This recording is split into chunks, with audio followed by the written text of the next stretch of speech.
My wife said to me between 12 and 2 is going to be the best time for a walk for him today.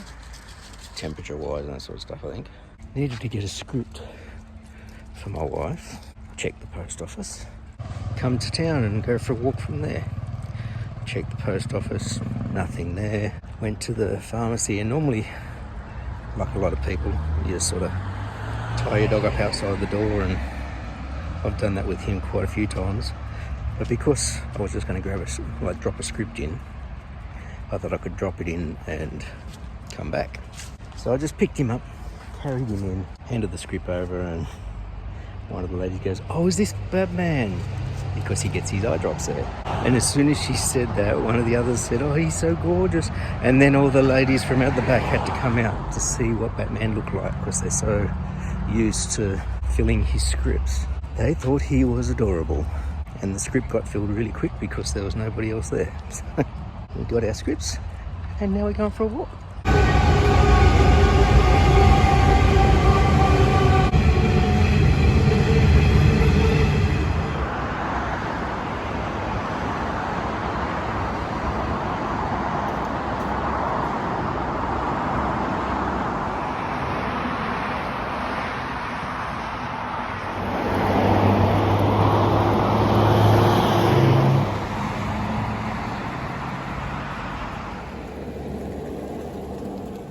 It's amazing what you find when you walk around a place. Like, I just saw this from the street behind me, and it doesn't seem to be connected to any sort of business. It's just on the back of a wall, and this is behind the Cheesecake Factory, and that's an old real estate agent, and then there's just some housing. But then I saw this from the driveway. I see a name down the bottom with hearts around it, and it's a different first name to, you see the Instagram handle, Micah Nagel. That says Philip Nagel, so I am wondering whether Philip might have been in the Air Force and was lost. Who knows? He's having a walk around. Come on. Who remembers these things?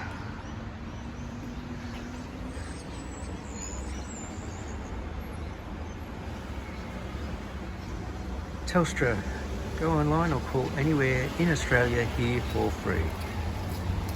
Not only is this a payphone, but they have a free Wi-Fi hotspot built into them. So if you're in the Telstra network,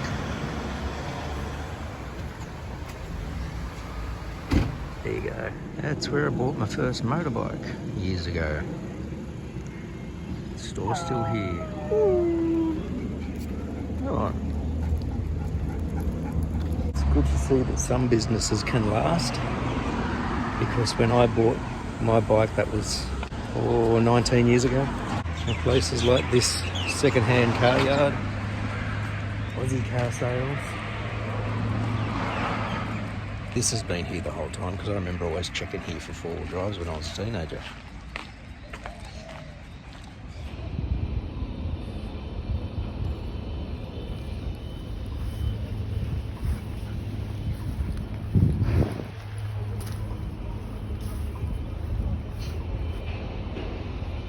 Rat trap.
finished with year 11. It's the last day of the week. It's Friday. We're working on our mailboxes, and one of the kids, actually two of them, well ahead of me,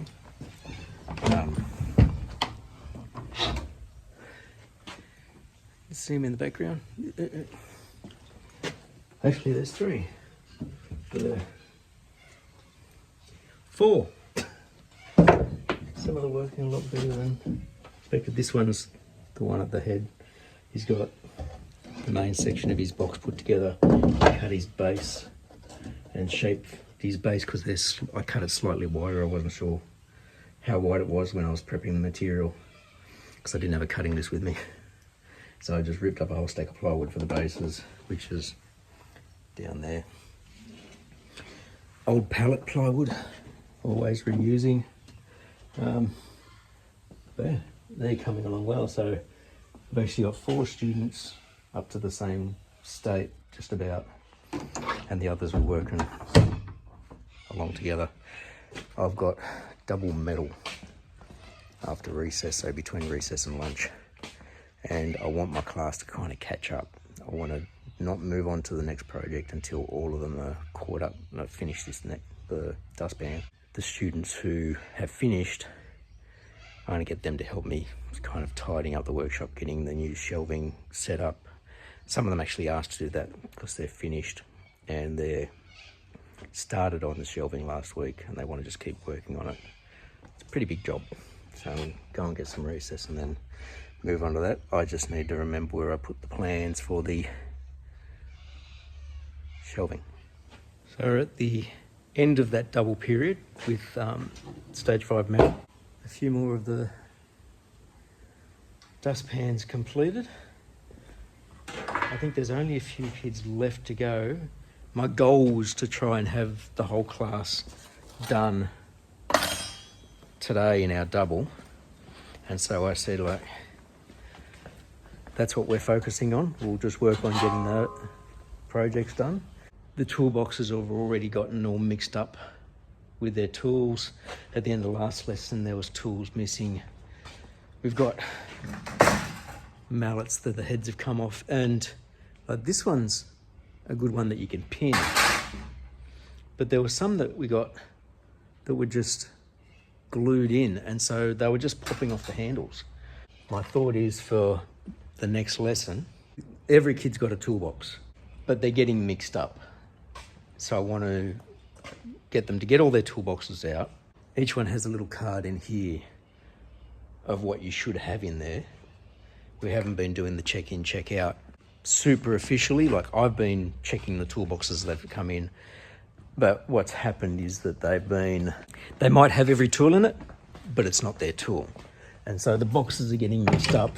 I think that's going to be the goal. We did get quite a few of the jobs done. We did have success in getting a number of those done, but I think the biggest success has been that. A couple of the students who had finished theirs, although I think one actually hadn't, but they wanted to do this. They got this together. There's some washers that I think that they got the washers switched over. The boys did this on their own. A couple of year 9 boys. They picked up the plans and looked at it and worked out. They realised right length bolts and everything like that. I'm really, really impressed. We'll probably get in here next time, make sure everything's tight. No, it's good work. Once they get all everything tightened up, we can slide it back against the wall.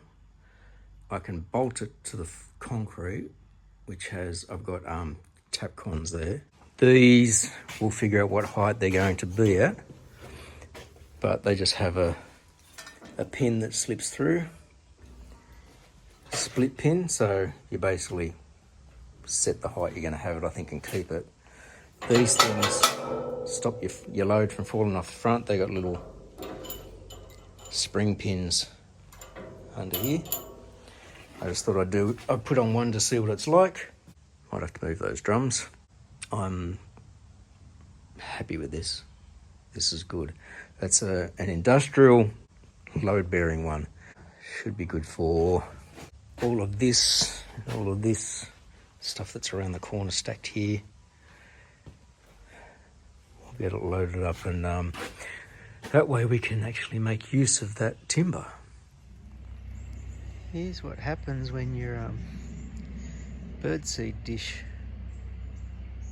doesn't have drain holes. They sprout.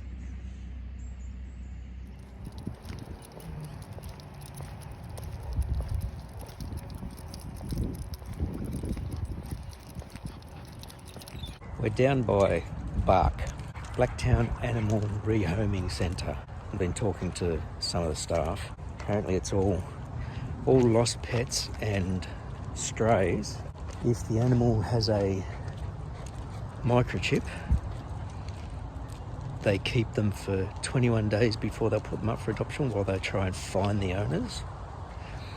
If there's no microchip, it's 14 days before they start assessing them and putting them up for adoption. Now, we came down yesterday, met a little dog called Kevin. The meet and greet went okay. There was a few moments where Kevin, who was really excited, bounded at Batman, and Batman didn't like that, so he went, nothing major, just stop it. So we said, well, we'll come back down again tomorrow and see if they're a little more settled. And we got here today, and he got adopted this morning. And he had been here for months, apparently. He was like 10 years old. Kind of like him, he's 11. But when you come to this side of it, you see it there. There's like buildings and buildings and buildings, and they said they could have hundreds of dogs or animals. Yeah, because I see we were in building 1, and then I can see 2, 3, 4, 5, 6. They're numbered. The number 1 building is the one that's open to the public, and they've got cats and kittens and dogs that have obviously needed or needing homes, and they've got a wall chart up of dogs that have been there the longest. They're all big staffy crosses, and a lot of people just don't want big dogs. Like our house is small. Oh, hang on, motorbike coming.